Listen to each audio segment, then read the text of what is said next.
अस्सलाम वालेकुम सब, कैसे हैं रीडर्स? ठीक होंगे उम्मीद है। बहुत देर बाद वॉइस ओवर कर रही हूँ तो उम्मीद है आज का एपिसोड आपको पसंद आएगी। वो सीधा बालकनी से नीचे गिरती चली गई और नीचे पार्क मोहित की कार पर ज़ोर से गिरी थी। ठां की आवाज़ से उसकी कमर गाड़ी से जाकर लगी और उसकी चीख बुलंद हुई थी। हाथ बेसाख्ता अपने पेट पर गए थे जबकि घर से बाहर खड़े अनमोल और बहराम ये मंजर देख साकित रह गए थे और फिर एकदम चीख कर उसकी तरफ भागे थे उसे उठाने के लिए। भाभी आपी, जिसके गिर्द खून फैलता जा रहा था। बहराम ने कांपते हाथों से उसे गाड़ी के ऊपर से नीचे उतारा और उसका मुंह थपथपाने लगा। अनमोल कपकपाहट के मारे कुछ कह नहीं पा रही थी बल्कि रोती जा रही थी। कैसे देख सकती थी वो अपनी बहन को इस हालत में, जो खून में लथपथ आंखों से आंसू बहाते जा रही थी।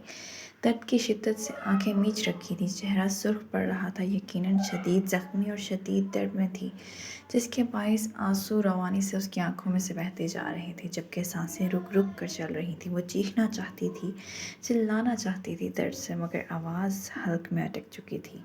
और मोहित तो ऐसे था जैसे उसके अंदर से किसी ने जान खींच ली हो। अपने खाली हाथ को देखकर वो मरने वाला हो गया था। जबकि उसकी निगाह नीचे गई तो खून में अटी अपनी बीवी को देखकर उसके भी कदम लड़खड़ाए थे। इससे पहले कि वो भी वहाँ से गिरता ही अलमास ने खींच कर उसे पीछे झटका था कि वो एकदम लड़खड़ा कर पीछे हुआ था। भाई होश करें, भाभी को हमारी ज़रूरत है, नीचे चलें जल्दी। वो उसको होश कराता हुआ नीचे भागा था जबकि रुखसार और शारिक पहले ही नीचे जा चुके थे। बरीरा के पास वो मुश्किल कांपती टांगों से गिरता पड़ता नीचे पहुंचा था और फौरन भाग कर आता हुआ उसके पास घुटनों के बल गिरा था।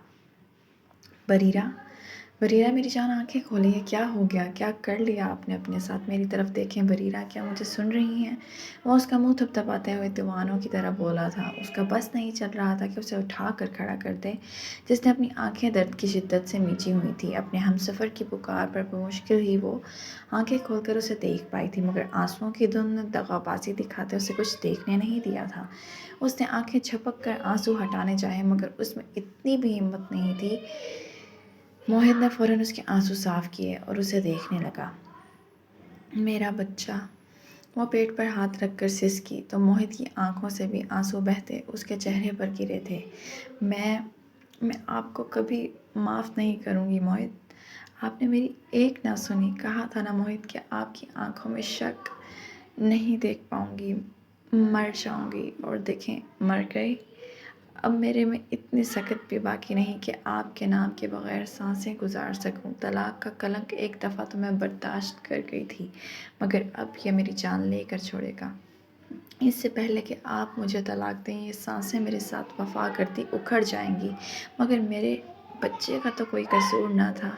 अटक अटक कर मुश्किल बोलते हुए उसकी सांसें उखड़ने के दर पर थीं, जैसे अब सांस लेने की भी सकत बाकी न रही और वो एकदम उसकी आंखों के आगे अंधेरा छा गया था।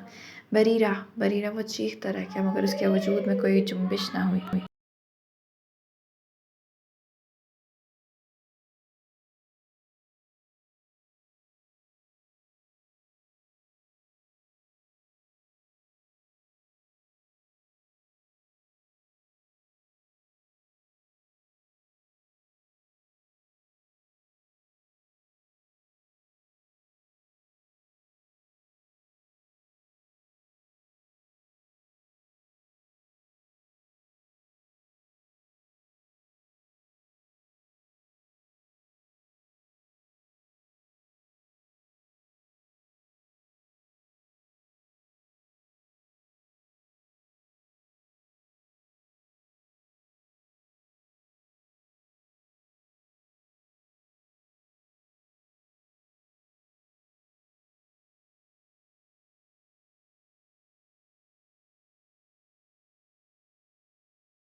وہ تڑپتی بلکتی زوروں سے تکیے پر سر پٹکنے لگی۔ موہت کو لگا کہ بریرہ کی آہیں اس کا دل پھٹ جائے گا اس کی سن کے۔ مجھے نہیں جینا اور مجھے میرے بچے کے پاس جانا ہے، کوئی مجھے میرا بچہ لا دو۔ وہ چیخ رہی تھی، اپنے آپ کو بری طرح نوچ رہی تھی کہ وہ خود کو زخمی کر بیٹھی۔ رخسار اور مول رائما مل کر بھی اس زخمی ماں کا مقابلہ نہیں کر پا رہے تھے۔